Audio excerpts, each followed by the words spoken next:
आज पुनः हम आपके लिए क्या कर रहे हैं, एक बहुत ही अच्छा प्रेरक प्रसंग लेके आए हुए हैं। ठीक है, चलिए ध्यान से सुनना। ये प्रसंग हमारे को क्या करता है, दूसरों के जीवन में जो घटनाएं घटी है, जो सीख है, वो हमारे को सीखने के लिए प्रेरित करता है। इससे क्या करते हैं, हम भी एक अच्छा इंसान, एक अच्छे नागरिक के रूप में क्या करते हैं, इसको ज्ञान को प्राप्त कर बन सकते हैं।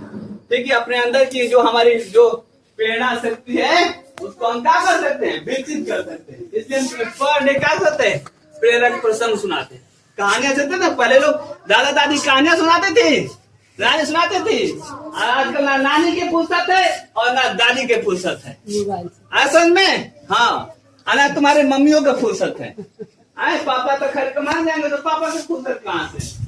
असल में तो किसी को नहीं होता कि हम बच्चा को बैठाएं और दो चार कहानियां सुनाएं, जिससे बच्चा सीखे। और ऐसे बहुत बच्चे सीखते हैं और ध्यान लगा कर सुनते हैं। तो चलो आज का भी हमारा प्रेरक प्रसंग हम सुनाने जा रहे हैं आपको, सुनना ध्यान से। ठीक है, विलियम हर्शल, नाम सुनना। विलियम हर्शल का जन्म एक संगीतकार परिवार में हुआ था। संगीतकार समझते हो ना, जहाँ पे गीत वगैरह हो गाया जाता है, संगीत को नहीं गा रहे थे। तो ऐसे परिवार में क्या हुआ था, जन्म हुआ था। क्या नाम था, विलियम हर्शल। क्या नाम था, विलियम हर्शल। हाँ, वे स्वयं एक बेहतरीन ओबो और आर्गन बजाने वाले संगीतकार थे। क्या बजाते थे, वे स्वयं क्या बजाते थे, ओबो और ऑर्गन बजाने वाले संगीतकार थे।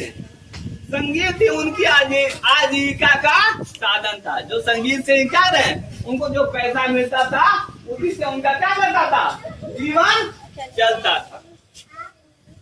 ठीक है, लेकिन रात के सन्नाटे में जब वे आसमान में चमकते तारों को देखते, तो उनका मन ब्रह्मांड के रहस्यों को जानने के लिए बेचैन हो उठता था। देखते ना, रात में देखते हो ना, जो तारे उगते हैं, जो इधर से उधर जाते हैं, 1 2 3 लाइन में होते हैं। अच्छा, कोई मध्यम होता है, कोई ज्यादा तेज होता है नहीं होता। तो ये सब जानने के लिए क्या था, उनके अंदर क्या था, उत्सुकता उत्पन्न हो जाती थी। उस दौर में अच्छे टेलीस्कोप क्या बोलते हैं, दूरबीन को बोलते हैं ना बेटा, जो दूर की बस्तियों को देख सके। तो उस समय में अपने क्या कहता, उस दौर में अच्छे टेलीफोन बहुत महंगे होते थे और उन्हें खरीदना हर्शल के बस की बात नहीं थी। लेकिन उन्होंने हार नहीं मानी। क्या हुआ, लेकिन उन्होंने हार नहीं मानी। उन्होंने तब किया कि अगर वे दूरबीन खरीद नहीं सकते, तो वे खुद अपनी दूरबीन बनाएंगे। क्या किया कि अगर हम दूरबीन खरीद नहीं सकते, तो खुद ही क्या करेंगे, दूरबीन बनाएंगे। हर्शल ने अपने घर को एक वर्कशॉप बना लिया। रात में संगीतों के 100 बजने के बाद वे पूरी रात टेलीस्कोप के शीशों को हाथ में घिसकर तराशते थे। यह काम इतना कठिन और बारीकी था कि जरा भी चूक से हफ्तों की मेहनत बेकार हो जाती थी। उनकी बहन कैरोलिन हर्शल उन्हें खाना तक अपने हाथों से खिलाती थी, क्योंकि हर्शल के हाथे शीशा घिसने के कारण घंटों तक मोम और धातु के पाउडर से सने रहते थे। हर्शल ने सैकड़ों दूरबीन बनाई, जो उस समय की दुनिया की सबसे बेहतरीन दूरबीनों में से एक साबित हुई। इसी लगन का नतीजा था 13 मार्च 1781 को उन्होंने अपनी खुद की बनाई दूरबीन से आकाश गंगा का अवलोकन किया। मैंने देखा, अवलोकन करते हुए हमारे सौर मंडल के 7वें ग्रह कौन सा है, यूरेनस की खोज की। एक आम संगीतकार रातों रात दुनिया का सबसे प्रसिद्ध खगोल शास्त्री बन गया।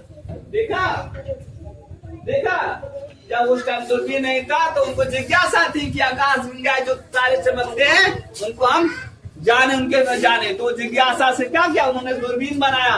और दूरबीन बना के क्या किया, जो 7वां ग्रह यूरेनस है, उसको खोज की। ऐसे में और दुनिया के क्या करे, प्रसिद्ध खगोल शास्त्री बन गए। हमारे अंदर जिज्ञासा है। ठीक है, उस जिज्ञासा को पहचानो और मेहनत करो और जानने की कोशिश करो कि दुनिया कैसी है, कैसी बनी है। ठीक है, जो इसमें तुम्हारा इंटरेस्ट हो उसमें क्या करो, अपनी लगन को लगाओ, मेहनत करो और तुम भी कुछ अच्छा करके बन के दिखाओ। ऐसे में और तुम्हारे लिए जो भी सहायता होगा हम करने के लिए तैयार है, सारे गुजरन के तैयार है। समझ आया? चलो खड़ा हो जाओ।